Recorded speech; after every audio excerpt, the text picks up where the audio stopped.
पीठ के संस्थापक पंडित श्री राम शर्मा आचार्य, जिन्होंने सारी दुनिया में सत्य अहिंसा शाकाहार के उपदेश को साकार किया, जगह जगह इस प्रचार को फैलाया और ये संदेश दिया कि यही रास्ता है जीवन को सही ढंग से जीने का। गायत्री परिवार की ओर से ट्रस्टी श्रीमान शिवचरण नामदेव जी आज हमारे बीच में मौजूद हैं। गायत्री परिवार के प्रतिनिधि के रूप में हम उनको आमंत्रित करते हैं कि वे आएँ और अपने विचार व्यक्त करें। एक बार कमर सीधी करके गायत्री मंत्र कहने की मेहरबानी करें। उस प्राण स्वरूप दुखनाशक, सुख स्वरूप शेष तेजस्वी, पापनाशक देव स्वरूप परमात्मा को हम अंतरात्मा में धारण करें। वह परमात्मा हम सबकी बुद्धि को सन्मार्ग की ओर प्रेरित करे। ओम भूर्भुवः स्वः तत्सवितुर्वरेण्यं भर्गो देवस्य धीमहि धियो यो नः प्रचोदयात्। अज्ञानतिमिरान्धस्य ज्ञानाञ्जनशलाकया चक्षुरुन्मीलितं येन तस्मै श्रीगुरुवे नमः। वन्दं गुरुपदकंज कृपा सिंधु नरोपरि महामोहितं पुंज जासु वचन रवि करनी करे। देवी तुल्य बहनों, देवतुल्य भाइयों, और आज जिनका जन्मदिन है, जन्म दिवस है, वो दोनों महान शक्ति, उनको नमन। और सबसे पहले नमन है पंच परमेश्वर जो बैठे हुए हैं, पांच मुनि, उनके लिए नमोस्तु नमोस्तु नमोस्तु। तीन सब्जेक्ट का मिश्रण किया गया, तीन अहिंसा, एक दूसरा है शाकाहार और तीसरा एक सब्जेक्ट है व्यसन मुक्ति। चलिए एक एक के बारे में हम हल्की सी जानकारी देंगे। समय थोड़ा लग सकता है, मैं पहले कह देता हूँ, लेकिन फिर भी कोशिश करूँगा आपको कम से कम समय में बात हृदयंगम कराई जा सके। चलिए पहले नशा मुक्ति का जिक्र करते हैं। सब लोग जानते हैं निकोटीन होता है, कार्बन मोनोऑक्साइड होता है, जहर होता है, ये खाने से मरते हैं, इससे कैंसर होता है, इससे सब होता है, सब जानते हैं, सब जानते हैं। नहीं है तो एक पुड़िया पे लिखा हुआ है, दो सफ़ेद पुड़िया निकाल के काटता है, दोनों मिलाता है और गटक लेता है और पढ़ लेता है, और उसमें फोटो बना हुआ है कैंसर का, गला कटा रखा है, छाती कटी हुई रखी है, गाल कटा हुआ रखा है, लेकिन मानता नहीं है। क्यों नहीं मानता? क्यों नहीं मानता? क्यों? पिताजी सिगरेट पीते हैं तो बेटा अफीम, हेरोइन, चर्स, गांजे और भांग तक पहुंच गया। सारे समाज में आग लगी हुई है। दो तरह की हिंसा कर रहे हैं हम, एक तो बाहर की हिंसा है, एक अंदर की हिंसा है। नमो अरियंताणम पहला है, आगे बढ़ेंगे तब आगे बढ़ते हैं, लेकिन इन अरियों को हंत किया क्या? इन अरियों को हमने मारा क्या? मंदोदरी समझाती है रावण के लिए, काम क्रोध मद लोभ सब नाथ नरक के पंथ, ये परिहरई जे भजई भजई भजई ते संत। यही बात गीता में भगवान कृष्ण कहते हैं, कामात क्रोधात भवति, क्रोधात भवति सम्मोह, सम्मोहात स्मृति विभ्रांशु, स्मृति विभ्रांशु बुद्धि नाशा और बुद्धि नाशात प्रणश्यति। सारा नाश यदि होता है तो हिंसा के जो कारक हैं वो तो हैं काम। हमारी कामनाओं की पूर्ति नहीं हुई, हम उतारू हो गए किसी को मारने के लिए। हमारी काम वासनाएं तृप्त नहीं हुई, हम भड़बड़ाते हुए फिरे, और हमने क्या किया कि इस अतृप्त वासना के लिए तृप्त करने को हिंसक प्रवृत्ति अपना ली, उसे तुष्ट करने के लिए हमने हिंसक पदार्थ दी, और ये तृप्त नहीं हुई तब हमें क्रोध आ गया, और क्रोध से हमने 5 मिनट के गुस्सा में हमने जेल भोगना तक शुरू कर लिया, लेकिन गुंसाप को हमने नहीं मार पाया। अगर इन्हें मारे, हिंसा के कारकों को मारे, तो हिंसक जीवन जिया जा सकता है, लेकिन हम अपने आप को तो सुधारेंगे नहीं। अगर हम कहें कि हम सुधरेंगे, युग सुधरेगा, हम बदलेंगे, युग बदलेगा, हम बदलने तैयार नहीं है, सारे उपदेश दूसरों को देने के लिए तैयार हो रहे हैं। अगर हम जो है अगर बढ़ते हुए चले जाएं अपने कदम। चलिए मैं एक एक बात बताता हूं, बाद में एक पत्र जरूर सुनाऊंगा जो निमंत्रण कार्ड है वो आप सबके लिए। तो ठीक है, अगर हम पुड़िया ना बेचें, अगर हम शराब ना बेचें, अगर हम पाउच ना बेचें, अगर हम बीड़ी सिगरेट ना बेचें, अगर इनके कारखाने ना खोलें धन के लिए, अगर हम इन पे पाबंदी लगा दें, तो कोई मजाल है कि हमारे यहाँ से ये बंद ना हो जाए। लेकिन हम कभी अपने बारे में नहीं सोचते। हम तो चाहते हैं केवल हमें धन कमाना है और जोड़ के रख लेना है। क्या करते हैं हम करते हैं। एक भागवत में एक किस्सा आता है। उस किस्सा में कलयुग आ रहा था, काला कलूटा था, राजा परीक्षित का राज चल रहा था। राजा परीक्षित से पूछा मुझे रहने को जगह दे दो। परीक्षित ने कहा अच्छी बात है, हम दे देंगे। कौन सी जगह चाहिए? मंदिर, महल, बगीचे, सब मना करता हुआ चला गया। तब उसने पूछा अरे जगह कौन सी? उन्होंने कहा ये तो मेरे काम की नहीं है, ध्यान से सुन ला। जहाँ ये जगह है वहाँ कलयुग का निवास है, और जहाँ ये जगह नहीं है वहाँ कलयुग का निवास नहीं है। उन्होंने कहा है मुझे पहली जगह वहाँ चाहिए जहाँ शराब की दुकानें होती हों।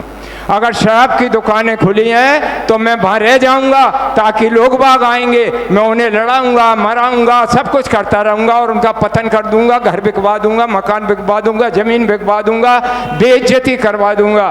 तब राजा परीक्षित के राज्य में कहीं भी शराब की दुकान नहीं थी, बीड़ी नहीं थी, सिगरेट नहीं थी, पाउच नहीं थे। सब जानते हैं कि 14 खरब रुपए केवल तंबाकू में हम फूंक देते हैं। सब जानते हैं अगर हम बचत करें तो 15 लाख रुपए अपने जीवन में केवल बीड़ी के बचा सकते हैं। लेकिन हम तो उधर ध्यान ही नहीं देते हैं, हम तो केवल दूसरी बातें देखते हैं। चलो दूसरी बात, ये नहीं मिला उसे, तब उसने दूसरी जगह पूछा जहां पर कत्ल खाने खुले हों, मैं वहां रह जाऊंगा।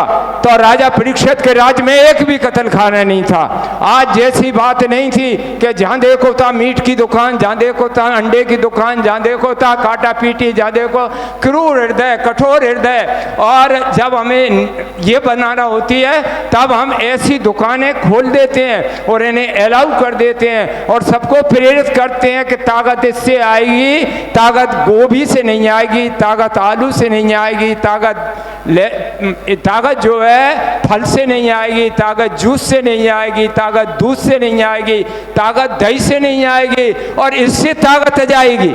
और कहते हैं कि ये अंडा तो शाकाहारी है। भाई साहब कौन से पेड़ में ये अंडा लग जाता है जो शाकाहारी है? ये शाकाहारी अंडा यदि होता तो किसी पेड़ पर तमाम लगे होते और लोग बाग झरा लाते। और कहते हैं कि हार्ट अटैक का प्रमुख कारण यही अंडा होता है। और अगर हम कैंसर को निमंत्रण दे रहे हैं तो बीड़ी सिगरेट पाउच अलाउ कर दें और सब लोग लेने लगें। अगर सब हम हिम्मत करेंगे तो हम इसे समाप्त कर देंगे। और अगर फलाहार हमारा शुरू हो जाए, शाकाहार हमारा शुरू हो जाए। अब बल तो ये कहते थे कि बहनें चक्की जब पीसती हैं तब पहले भगवान के भजन गाए जाते थे, रोटी बनाती थी तब भगवान के भजन गाए जाते थे, ताकि लोई में, रोटी में भगवान के ईश्वरीय तत्व प्रविष्ट हो जाते थे। आज लड़ते लड़ते रोटी बन रही है और वो रोटी जब परसों को परसी जा रही है, जिनको भी रोटी दी जा रही है सब लड़ रहे हैं, क्योंकि लड़ते लड़ते रोटी बन रही है। तो संस्कार खत्म, संस्कार खत्म। और टीवी देखते देखते गर्व हमारा बड़ा हो रहा है, तो वो नाचना और वो ऊधम करना, वो माँ बाप को पीटना। क्यों रहते हो कि वृद्धाश्रम खुल गया, आपने अपने पिताजी की सेवा की, बच्चे ने नहीं देखी तो वो आपकी नहीं करेगा, उसने पैर छूते नहीं देखे तो नहीं करेगा। आपको अहिंसा अपनाना है। आपको यदि जीवन को सुखद और शांति में बनाना है तो तीनों कामों पर बराबर ध्यान देने लगेगा। अगर आपका मांसाहार चलता रहा तो जैसा खाए अन्न वैसा होवे मन, जैसा पियो पानी तैसी निकले वाणी। और हम जो है उधर ध्यान नहीं देते हैं। हमारा ध्यान तो केवल इसी ओर है कि टेस्ट कितना अच्छा है बफा में, जितना अच्छा टेस्ट है उतने अच्छे हमें। सब लोग मना कर रहे हैं कि देखिए बुरी चीज़ है। क्या बुरी चीज़ है? शराब बुरी चीज़ है इसके लिए, और नशा बुरी चीज़ है इसके लिए। क्या करें? तो धर्म की बात हमने मानना बंद कर दिया है। बल्कि धार्मिक सब ये कह रहे हैं कि नशा बुरी चीज़ है। महात्मा गांधी ने तो ये कह दिया था, मुझे एक दिन को यदि डिक्टेटर बना दे जाए तो मेरा पहला काम ये होगा कि मैं सारी शराब की दुकानें बंद कर दूंगा। अब गुरु नानक देव ने जब लिखा और लिखने पर उन्होंने कहा तंबाकू इतनी अपवित्र वस्तु है कि मानव को दानव बना देती है। अगर कोई दुष्टता किसी को कराना हो तो पहले सिगरेट पिलाते हैं, फिर बोतल पिलाते हैं, फिर उससे क्रूर कर्म करवाया जाता है। ये दानवों के लिए था, राक्षसों को था, पिशाचों को था, मनुष्यों को कतई नहीं था। और उन्होंने आगे और लिखा था तंबाकू के खेत में गाय तो क्या गधा भी नहीं चढ़ता है, लेकिन हम चढ़ जाते हैं, हम चढ़ जाते हैं। हमने गधा से भी ऊंचा पद प्राप्त कर लिया है कि हम उसे चढ़ जाते हैं, उसे छोड़ते नहीं हैं। हजरत मोहम्मद ने भी ये कहा था, अल्लाह ने लानत फरमाई है शराब पर, पीने और पिलाने पर, बेचने और खरीदने पर, और किसी भी प्रकार का सहयोग देने पर। ए ईमान वालों, शराब तथा दूसरी नशीली चीज़ें हराम हैं। इन शैतानी चीज़ों से बचे रहो। लेकिन हम इन शैतानी चीज़ों से ना तो हम उसकी मानते, ना हम शास्त्र की मानते, ना गुरु की मानते। हम तो अपनी चलाते और कहते हैं हमारी बात आप मान जाओ, हमारी बात आप मान जाओ और हम जो है श्रेष्ठ हैं। हमें नहीं सुधरना, आप सुधर जाइए और आपका रास्ता आप ठीक कर लीजिए। हम तो प्रवचन दे सकते हैं। मैं तो अपनों से अपनी बात इसलिए कर रहा हूँ। चलिए, एक आदमी प्रचार कर रहा था, भाई साहब बीड़ी ले लो, बीड़ी ले लो, पैकेट ले लो, इसके 3 फायदे हैं, इसके 3 फायदे हैं। 3 फायदे, फायदे क्या के बेच रहा था। कौन कौन से फायदे हैं ध्यान से सुन लेना, कहीं आप लोगों के पास भी ऐसी अच्छी चीज़ हो तो आप भी फायदा उठा लेना। 3 फायदे हैं। उन्होंने कहा पहला फायदा है जिसके घर जो बीड़ी सिगरेट तंबाकू खाता है उसके घर चोरी नहीं होती। दूसरा फायदा बता रहा था उसको कुत्ता नहीं काटता। और तीसरा फायदा और बता रहा था क्या उसका बुढ़ापा नहीं आता। अलग में पूछा, भाई साहब फायदे बता तो रहे हैं आप, लेकिन थोड़ा सा प्रैक्टिकल समझा दीजिए कैसी बात है। उन्होंने कहा भैया पहली बात तो ये है कि वो रात भर खांसेगा, बीड़ी पिएगा तो चोर घुसेगा नहीं, वो कहेगा ये जाग रहा है, चोरी नहीं होगी। चलो दूसरी बात पक्की मान लें। दूसरी बात पूछी उन्होंने कि कुत्ता नहीं काटेगा। अरे उसे चलते नहीं बनेगा, ऐसे लकड़ी लेके चलेगा, कुत्ता लकड़ी से डर जाएगा, कुत्ता काय काटेगा, वो तो लकड़ी से डर जाएगा। अच्छा तीसरी बात और बता देते हैं। तीसरी बात एक और बहुत शानदार है, और वो बात यह है उसका बुढ़ापा नहीं आएगा, वो जवानी में ही राम राम सत्य हो जाएगी उसकी, उसे बुढ़ापे आने का सवाल ही नहीं है। एक निमंत्रण है और वो जरूर मैं आपको पढ़ दूं, इसके बाद कुछ और यदि समय देंगे तो बात करूंगा। एक विवाह करोड़ों बाराती, ये निमंत्रण कार्ड उन सबको आया है, सबको पहुंचा देना। एक विवाह करोड़ों बाराती, ये उसका हेडिंग है। अमंगलम गुटखा खाद्यम, अमंगलम धूम्रपानम, अमंगलम मद्यपानम, अमंगलम सर्व व्यसनम। कराग्रे बस्ते बीड़ी, कर मध्य चुरूटकम, कर मूले स्थितो गुटखा, प्रभाते कर दर्शनम। आप ध्यान से सुनते जाना। अब हिंदी में शुरू है। हमारी कुल देवी बीमारी माता की असीम कृपा से अफीम दादा की पौत्री दुर्भाग्यवती बीड़ी कुमारी उर्फ सिगरेट देवी कुपुत्री तंबाकू लाल जी एवं श्रीमती विनाश देवी, निवास स्थान दुख नगर। अब मृतात्मा कैंसर कुमार उर्फ लाइलाज कुमार, कुपुत्र श्री गुटखा लाल जी एवं श्रीमती भांग देवी, निवास स्थान व्यसनपुर का अशुभ विवाह तय हुआ है। अतः इस भयानक प्रसंग पर चाचा गांजा सिंह, चाची अफीम देवी, दादा हुक्का राम, दादी शराब देवी, मामा चरस, मामी कॉफ़ी, नाना हेरोइन, नानी चाय, ताऊ चूना, फूफा जर्दाराम जैसे बुजुर्गों की उपस्थिति में नव दंपति को अभिशाप प्रदान करने हेतु आप सादर आमंत्रित हैं। विवाह स्थल थोड़ा पूरा नहीं है अभी। विवाह स्थल शमशान घाट। बारात आगमन समय अनिश्चित। बारात एम्बुलेंस द्वारा कैंसर अस्पताल होते हुए काल घड़ी में शमशान घाट पहुंचेगी। बारातियों का स्वागत धूमधाम से शमशान घाट पर होगा।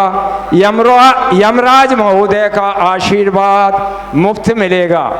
दर्शनाभिलाषी सुन ले। सेठ दमादास, श्रीमती टीबी बाई, श्रीमती खांसी बाई एवं समस्त दुर्बुद्धि परिवार। विनीत कौन है?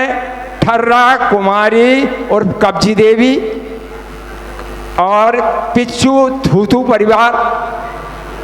बाल आग्रह, हमारी बुआ जी की शादी में जरूर आना। सुपाड़ी कह रही है। पता आप कहाँ पहुँचेंगे? चिंता भवन, कष्ट मोहल्ला, दुर्गति गली, दुख नगर, जिला परलोक।